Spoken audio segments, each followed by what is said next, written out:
संस्कृत भाषा में एक ऐसा प्रश्न है जो हमेशा हर प्रश्न पत्र में आता ही है और आपको पता होना चाहिए कि वो प्रश्न जो है वो होता है श्लोकों से संबंधित। और ये प्रश्न निश्चित रूप से चाहे छठी कक्षा से 10वीं कक्षा का प्रश्न पत्र हो या आगे का प्रश्न पत्र हो, उसमें अवश्य ही पाठ्यक्रम में से 2 श्लोक पूछे जाते हैं और इसके आपको 3 से 5 अंक तक मिलते हैं।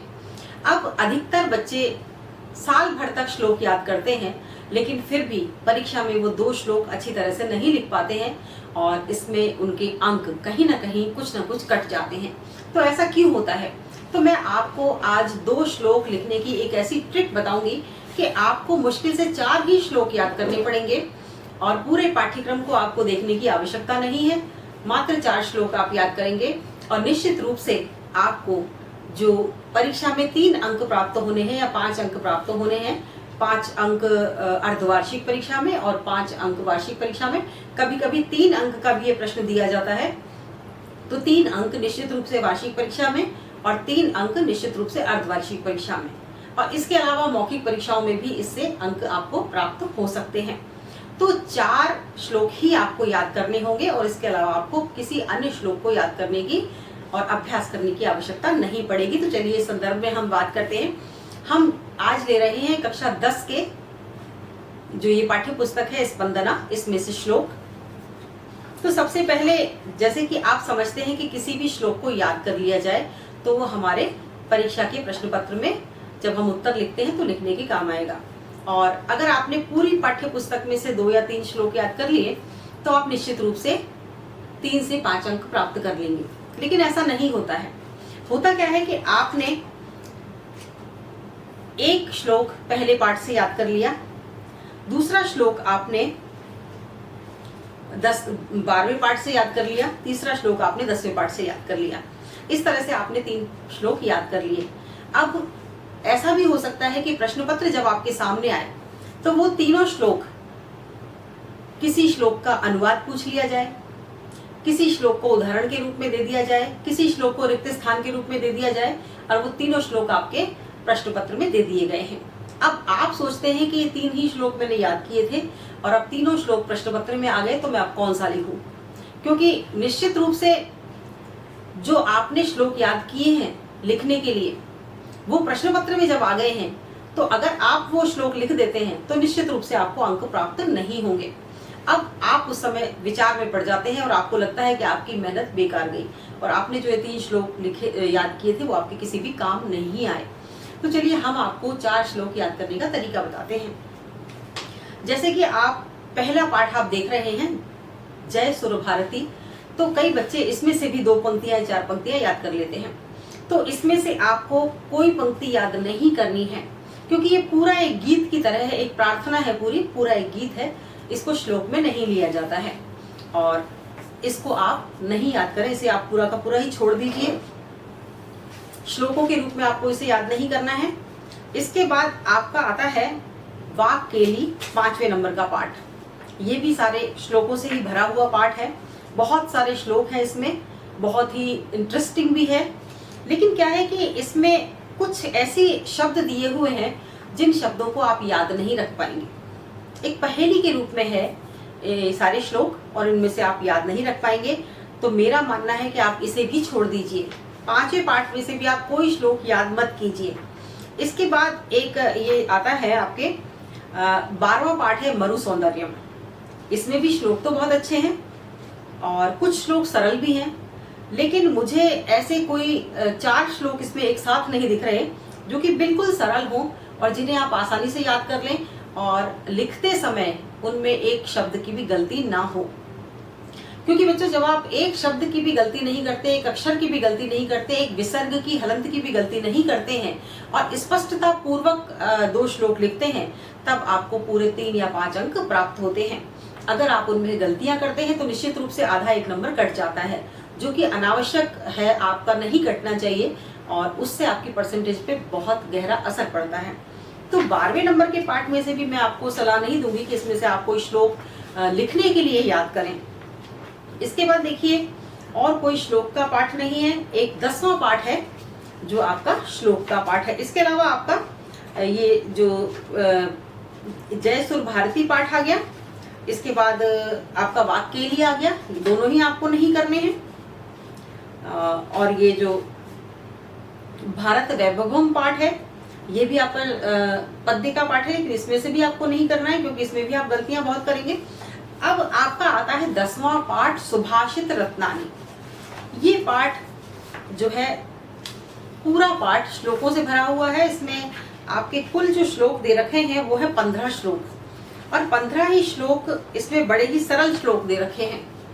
और इनमें से भी मेरा जो मानना है, आपको मेरी यही सलाह होगी कि सबसे सरल श्लोक आप चयन करें, सबसे सरल श्लोकों का चयन करें जो कि आप आसानी से याद कर सकें, जिसका भावार्थ भी आपको आसानी से समझ में आ जाए और याद भी रहे। और इसके अलावा आप उसे लिखते समय कोई गलती ना करें, एकदम सरल सरल शब्द उस श्लोक में हो ताकि आपसे कोई गलती ना हो। तो अब देखिए, इसमें है पृथिव्याम त्रीणि रत्नानि जलम अन्नम सुभाषितम मूढ़े पाषाण खंडेषु रत्न संज्ञा विधीयते। बिल्कुल सरल सा श्लोक है, आप लिख सकते हैं, लेकिन इसमें भी आप गलतियां कर सकते हैं। तो आप दूसरा श्लोक देख लीजिए। प्रिय वाक्य प्रदानेन सर्वे तुष्यन्ति जन्तव तस्मादेव वक्तव्यम वचने का दरिद्रता। ये भी बड़ा सरल सा श्लोक है, मैं बोर्ड पर आपको दिखाती जा रही हूँ कौन कौन से श्लोक है। तो इस पाठ में कोई से भी जो श्लोक है वो 3 श्लोक आप याद कर लीजिए एक ही पाठ में से, क्योंकि ये नियम है कि एक पाठ में से एक श्लोक आ सकता है, 2 भी श्लोक आ सकते हैं, लेकिन पूरे 4 श्लोक एक पाठ में से नहीं दिए जाते हैं। तो मेरा कहना यह है कि 3 श्लोक याद कर ली तो आप 4 श्लोक याद कर लीजिए। एक ही पाठ में से आपने 4 श्लोक याद कर लिए तो आप निश्चिंत हो जाइए बिल्कुल कि अब पाठ्य पुस्तक के कोई से भी श्लोक आपको अनुवाद के लिए पेपर में दे दिए जाएं, किसी भी श्लोक का रिक्त स्थान आ जाए या किसी भी और प्रकार से वो श्लोक आ जाए उसमें आपके प्रश्न पत्र में, किंतु फिर भी आपके 2 श्लोक ऐसे बचेंगे जो कि आपके प्रश्न पत्र में नहीं आए हुए होंगे, और निश्चित रूप से आप उन 2 श्लोकों को लिखकर अपने 3 से 5 अंक प्राप्त कर सकते हैं। तो ये सामान्य सी ट्रिक है, साधारण सी ट्रिक है। यदि आप इसे अपनाते हैं तो निश्चित रूप से आपके 3 में से 5 नंबर, 3 नंबर या 5 नंबर, 3 से 5 नंबर तक आपके कहीं नहीं गए। तो एक पहला जो दोबारा से देख लीजिए, पृथिव्याम त्रीणि रत्नानि जलम अन्नम सुभाषितम मूढ़े पाषाण खंडेषु रत्न संज्ञा विधीयते। ये आप लिख सकते हैं। अगर आपको लगता है कि मूढ़े में आप विसर्ग नहीं लगाना भूल गए, या आप जल मन्नम की जगह जलम अन्नम या कुछ और बीच में शब्द आपका बदल गया, तो आप दूसरा देख लीजिए, प्रिय वाक्य प्रदानेन सर्वे तुष्यन्ति जन्तवः तस्मात् ते वक्तव्यम वचने का दरिद्रता। ये भी बिल्कुल सरल सा सामान्य सा श्लोक है, इसे आप याद कर सकते हैं और अभ्यास कर सकते हैं इसे लिखने का। और इसके बाद जो तीसरा है, गुणे गौरवम आयाति नौचे आसान मास्यतम, ये थोड़ा सा मुश्किल श्लोक है। तो पहले नंबर का श्लोक, दूसरे नंबर का श्लोक आपने लिख लिया। अब आप लिखिए चौथे नंबर का श्लोक, पात्रा पात्र विवेको अस्ति धेनु पन्न गयो एव तृणात् संजायते क्षीरम क्षीरात् संजायते विषम। बिल्कुल सरल सा श्लोक है ये, इसे आप लिख सकते हैं। और इसके बाद आता है, यथा खनन खनित्रेण नरो वार्याधिगच्छति तथा गुरुगताम विद्याम शुश्रूषया अधिगच्छति। अब इसमें आपको लग रहा है कि आप गलतियां कर सकते हैं, तो ये वाला श्लोक भी आप मत लिखिए। इसके बाद आप आ जाइए 6ठे नंबर के श्लोक पर। आपने पहले नंबर का श्लोक लिखा, आपने दूसरे नंबर का श्लोक लिखा, अब आप 6ठे नंबर के श्लोक पर आइए। अजरा अमरावत प्राज्ञो विद्याम अर्थम च चिंतयेत ग्रहीत इव केशेषु मृत्युना धर्म आचरित। बिल्कुल सरल सा श्लोक है, आप जब इसको लिखेंगे तो कहीं कोई गलती नहीं होगी। तो ये हो गए आपके 3 श्लोक। अब चौथा श्लोक देखिए, धन धान्य प्रयोगेषु विद्याया संग्रहेषु च आहारे व्यवहारे च त्यक्त लज्जा सुखी भवेत्। ये भी बिल्कुल सरल श्लोक है, ये आप लिख सकते हैं। इसके बाद 7वां श्लोक, 7वां हो गया, यानी हमने पहला श्लोक लिया, हमने दूसरा श्लोक लिया, और इसके बाद हमने चौथा श्लोक लिया, और 5वां हमने छोड़ दिया, 6ठा श्लोक लिया, 7वां लिया, और 8वां है विद्या विवादाय धनम मदाय शक्ति परेशान परिपीडनाय खलस्य साधो विपरीत में तत् ज्ञानाय दानाय च रक्षणाय। ये भी बिल्कुल सरल सा श्लोक है, आप बोर्ड पर देखिए, बिल्कुल सरल सा श्लोक है, और इसमें आप लिखने में कहीं कोई गलती नहीं करेंगे। और गलती आपके अधिकतर होगी भी नहीं, क्योंकि ज्यादा मिले हुए शब्द, इसमें मिश्रित शब्द नहीं है इसलिए।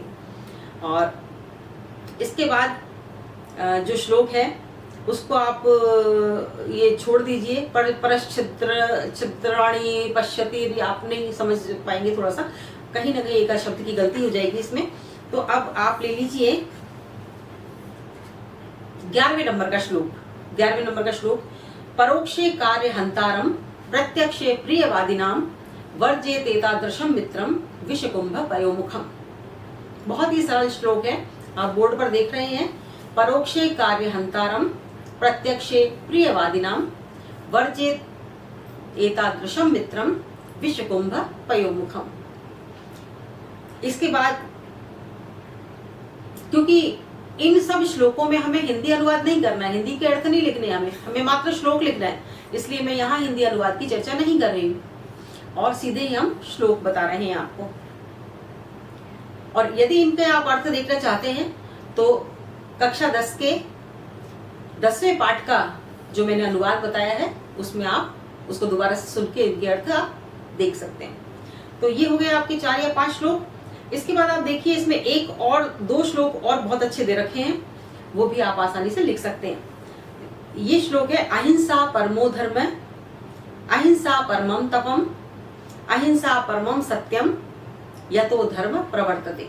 एकदम सरल है, अहिंसा परमो धर्म, अहिंसा परमम तपम, अहिंसा परमम सत्यम, यतो धर्म प्रवर्तते। तो इसमें भी आप कोई गलती नहीं करेंगे। तो ये कितने श्लोक हो गए, आप दोबारा से देख लीजिए कि कुल कितने श्लोक हो जाते हैं, जिनमें से आपको 4 श्लोकों का चयन करना है और 4 श्लोक ही आपको याद करने हैं। इसके अलावा आप याद ना करें तो भी आपका काम चल जाएगा। पहले नंबर का श्लोक है, पृथिव्याम त्रीणि रत्नानि जलम अन्नम सुभाषितम मूढ़े पाषाण खंडेषु रत्न संज्ञा विधीयते। ये हो गया एक श्लोक।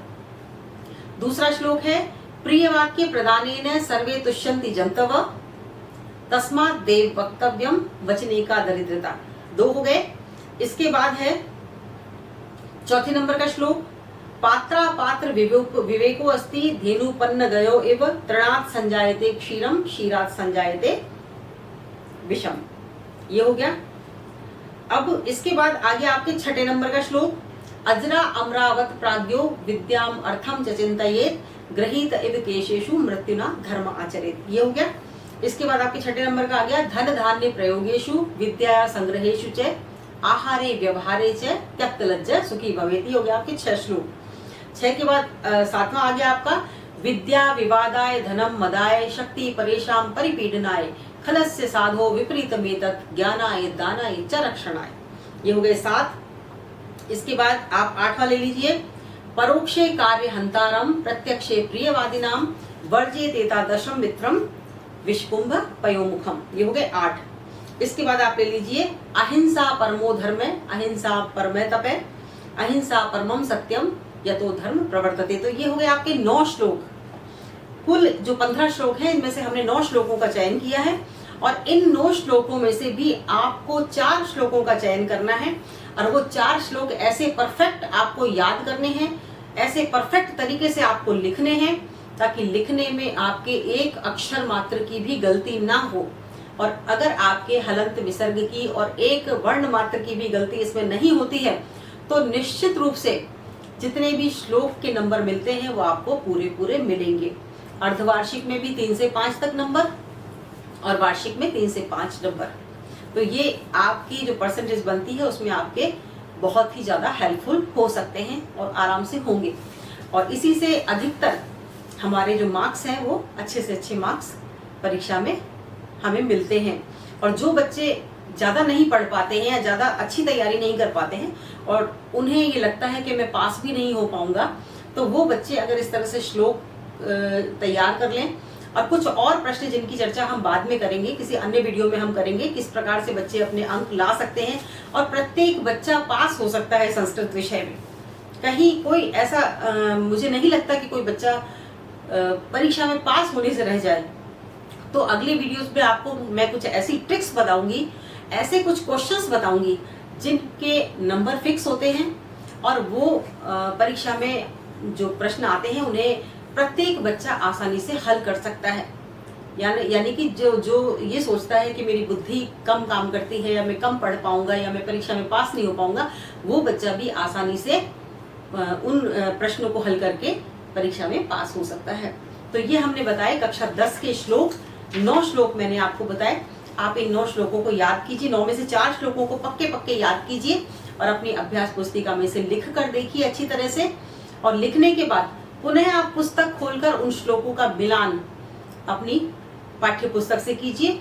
आप कहाँ गलती कर रहे हैं उस गलती को सुधारिए और फिर पुनः उसका लेखन कीजिए और उसको बोल कर देखिए, क्योंकि जैसा हम बोलते हैं वैसा ही हम लिखते हैं। निश्चित रूप से आप मान लीजिए, अगर आप गलत उच्चारण कर रहे हैं तो गलत ही आपसे लिखा भी जाएगा।